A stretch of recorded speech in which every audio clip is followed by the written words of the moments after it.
name is Steven. I work with QS Labs, and one of my roles is to help our speakers. I do these practice talks, and it's about a 45-minute long discussion over Skype, and we have a lot of speakers, and it's very, very time-consuming.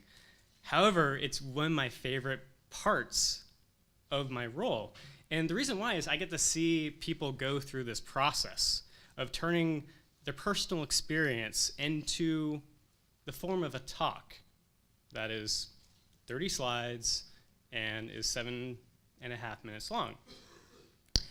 And if you're just sitting in the audience and you're watching this talk and you're like, oh wow, that was really interesting, or oh, that's a great story, it's actually hard to know how difficult it is to get your story into that form, how much effort it takes. Because part of that there's all different reasons for that. One of them is that there's just doubt at the onset.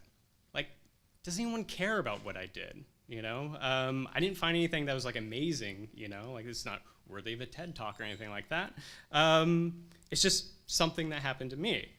And when you do decide to talk about your story, there's always that question of how much context do you give people? What do they need to know to understand why you did something? And as part of that, how do you sequence the information so it actually makes sense? And why am I doing all this work in the first place to put this talk together? What am I actually getting out of this? And so given that, I'd like to take a moment and step back. And I want to talk about this practice of self-examination and why I think is a very special practice and definitely worth the time to go through it and to share it. And so Sarah Bakewell, she wrote this book about Michel de Montaigne. He was a 16th century French philosopher, and she had this line that really stuck with me. She said, Montaigne and Shakespeare have each been held up as the first truly modern writers capturing that distinctive modern sense of being unsure of where you belong, who you are, and what you're expected to do. And so if you don't know Montaigne, he was famous for a series of philosophical essays he wrote in the 1500s. And what was special about these essays was how honest and self-reflective they were. Even if they were a bit meandering, very digressive. But see, Montaigne, he wanted to be a philosopher, but he had a problem. He felt like he didn't know enough about anything to philosophize about it. And so he said, the only thing I really know is myself, so I will just study myself and write about it. And Montaigne's philosophical inquiries, they were not expansive, they were not universal, they were small. For instance, he wrote an essay about smells. He wrote another essay about thumbs.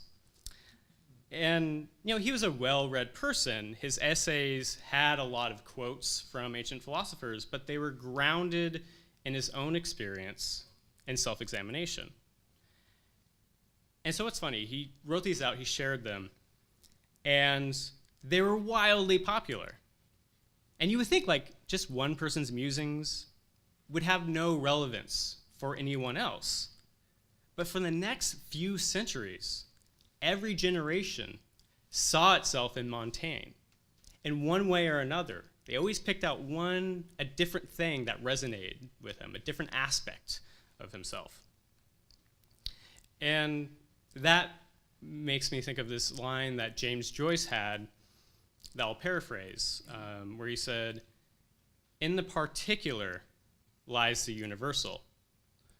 And so by limiting the scope of conveying an experience, the power to resonate with people is actually much stronger and wider than it would be if you strove to reveal universal truths, if that was your goal. So this is why show and tell talks are very special for me. They are personal. They are particular. They are small, they are honest, and they are vulnerable. They are from individuals who are just humbly trying to figure out who they are, where they fit, and what they should be doing. And by doing so, they make it easier for each of us to navigate this big, complex, and confounding world. And so for the next couple of days, as we embark on this exploration of the nature of self-knowledge, keep in mind this great present that is being offered to you by each person who comes up here and shares their story. Thank you.